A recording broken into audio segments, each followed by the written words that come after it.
മനസ്സിലാം. മോഹൻലാൽ നായകനായി എത്തിയ Jithu Joseph cinema നേരിന്റെ 6-ാം ദിവസത്തെ കളക്ഷൻ റെക്കോർഡുകൾ എങ്ങനെയുണ്ട് എന്ന് നമുക്ക് നോക്കാം. എന്തായാലും ഈ ഒരു സിനിമ 6-ാം ദിവസവും മിന്നിക്കുന്ന പ്രകടനം തന്നെയാണ് കാഴ്ചവെക്കുന്നത്. നമ്മുടെ വീഡിയോസ് ഒന്ന് സബ്സ്ക്രൈബ് ചെയ്ത് തരണം. ഇതുവരെ സബ്സ്ക്രൈബ് ചെയ്തിട്ടില്ലെങ്കിൽ അതൊരു അഭ്യർത്ഥനയാണ്.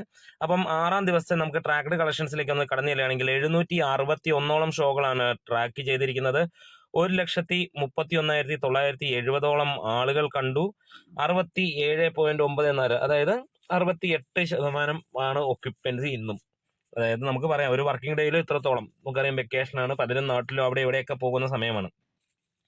ഇന്ന് ഇതുവരെ കിട്ടിയ ട്രാക്കിംഗ് കളക്ഷൻ 1,98,55,686 രൂപയാണ്.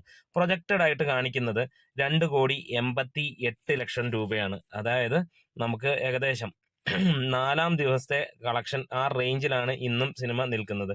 അതായത് സിനിമ ഒരു 3.5-4 കോടി റേഞ്ചിലേക്ക് എത്തുമെന്ന് തന്നെ നമുക്ക് പ്രതീക്ഷിക്കാം.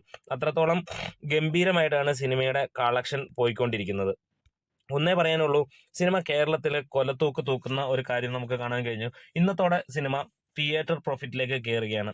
ഇതുവരെ 16 കോടിയിലേക്ക് സിനിമ എത്തി. ഇന്നലെ വരെയുള്ള കണക്കുകളിൽ ഇന്നത്തെ കണക്കോടുകൂടി തന്നെ സിനിമ തിയേറ്റർ പ്രോഫിറ്റിലേക്ക് കയറും എന്നുള്ളത് തന്നെയാണ്. ഒരു ചെറിയ സിനിമയായിട്ട് വരികയും ജനങ്ങളുടെ മനസ്സിലേക്ക് കയറുകയും ചെയ്ത ഈ ഒരു സിനിമ ഒരു കാര്യം പ്രൂവ് ചെയ്യുകയാണ്: നമുക്ക് വേണ്ടത് ഇതുപോലെയുള്ള സിനിമകൾ മാത്രമാണ്.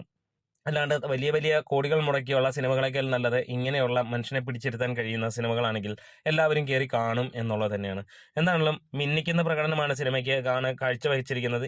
ഇന്നത്തെ ദിനം കൊണ്ട് തന്നെ സിനിമ വേൾഡ് വൈഡ് ആയിട്ട് 40 കോടിയിലേക്ക് കടക്കും എന്ന് നമുക്ക് പ്രതീക്ഷിക്കാം. നമ്മുടെ വീഡിയോസ് ഇഷ്ടമെങ്കിലും സപ്പോർട്ട് ചെയ്യണം. ലാൽ സലാം.